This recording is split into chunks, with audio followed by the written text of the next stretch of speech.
एक मुलाकात ऐसी शख्सियतों के साथ जिन्होंने दिया है अपने जीवन को एक नया मुकाम।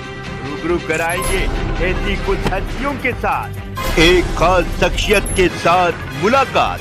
जयदेव पटेल के साथ नंबर 1 इंडिया न्यूज पर। नमस्कार व्यूअर्स, मैं जयदेव पटेल और आप देख रहे हैं नंबर 1 इंडिया न्यूज। आपका एक बार फिर स्वागत है एक खास शख्सियत के साथ मुलाकात प्रोग्राम में। आज हम बात करेंगे हरियाणा में बीजेपी की जो बम्पर जीत के साथ जो हैट्रिक हुई है, आखिर इसके क्या मायने हैं और इसी के साथ साथ जम्मू कश्मीर में जो हार का सामना करना पड़ा है ये कहां तक सही है। इन दामोदर बात करने के लिए हमारे साथ खास सम्मान है भारत सरकार में आयुष मंत्रालय के स्वतंत्र प्रभार प्रतापराव जाधव जी, आपका बहुत स्वागत आज हमारे प्रोग्राम में।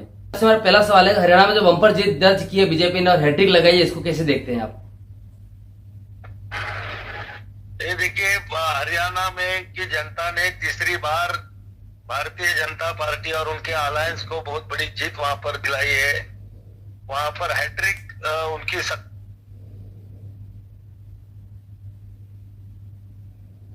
महाराष्ट्र में भी तीसरी बार महायुति की सरकार अभी होने वाले चुनाव में बनेगी, क्योंकि लोकसभा के चुनाव में कांग्रेस और उनके विरोधी साथियों ने जो नैरेटिव लोगों में फैलाया था कि संविधान बदल जाएगा, मुसलमानों को पाकिस्तान भेजा जाएगा, गरीबों की सहूलतें बंद हो जाएंगी, अभी लोग जान चुके हैं कि इन्होंने सब एक झूठ बातें कही थी। महाराष्ट्र में भी महायुति का माहौल बहुत अच्छा है और हरियाणा में जैसे तीसरी बार सत्ता भाजपा की आ गई, महाराष्ट्र में भी महायुति की तीसरी बार सत्ता आएगी। जी, प्रतापराव जाधव जी, कहीं न कहीं जम्मू कश्मीर में कांग्रेस और नेशनल कॉन्फ्रेंस के अलायंस को जीत दर्ज मिली है और वहीं बीजेपी को हार का सामना करना पड़ा है, तो क्या 370 जो अनुच्छेद वाला जो मुद्दा था या रोजगार के मुद्दे थे, क्या ये हावी नहीं रहे इस बार? ये देखिए, आपने देखा कि जम्मू की जो सीटें थी वहां पर पूरी सीटों पे लगभग ज्यादातर सीटों पे बीजेपी जीत गई है।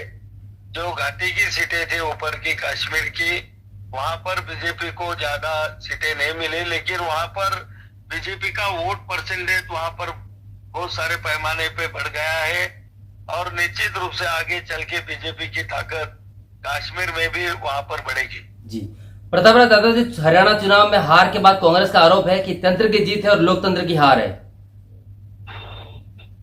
ये देखिए, जब भी कांग्रेस हारती है तो यही कहती है, लोकसभा में उन्होंने क्यों नहीं कहा फिर ये कि जब उनकी सीटें यूपी में ज्यादा बढ़ गई, महाराष्ट्र में उनकी ज्यादा लोकसभा में आई थी, तो तब भी उन्होंने यही कहना था चाहिए था कि हमने वैसा बोलना चाहिए क्या फिर के इन्होंने महाराष्ट्र में लोकतंत्र की हार हो गई। ऐसा नहीं है, जो हारता है तो दूसरे के ऊपर ठिकरा फोड़ता है, तो कांग्रेस का भी वैसा ही है कि वो हार रहे हैं, इसी वजह से वो यहाँ पर चुनाव आयोग के ऊपर और ये यंत्रणा के ऊपर वो अपना ठिकरा फोड़ रहे हैं। कई मायने में उन्होंने अपनी हार माननी चाहिए और जनता से माफी भी मांगना चाहिए। जी, प्रतापराव जाधव जी, आपसे मेरा एक आखिरी सवाल है कि हरियाणा में बम्पर जीत जो दर्ज करी है, इसका आने वाले महाराष्ट्र विधानसभा चुनाव पर कितना असर पड़ेगा, कितना मनोबल बढ़ेगा कार्यकर्ताओं का? ये देखो, महाराष्ट्र के लोकसभा के चुनाव के बाद में हमारे महायुति के सरकार ने मुख्यमंत्री एकनाथ शिंदे जी, उप मुख्यमंत्री देवेंद्र फडणवीस जी, अजित दादा पवार, इन्होंने जो काम ये 3-4 महीने में लगातार बहुत सारी योजनाएं लाई, बहुत सारे निर्णय उन्होंने लिए, किसानों के लिए निर्णय लिए, महिलाओं के लिए निर्णय लिए, युवाओं के लिए भी अच्छी योजनाएं लाई।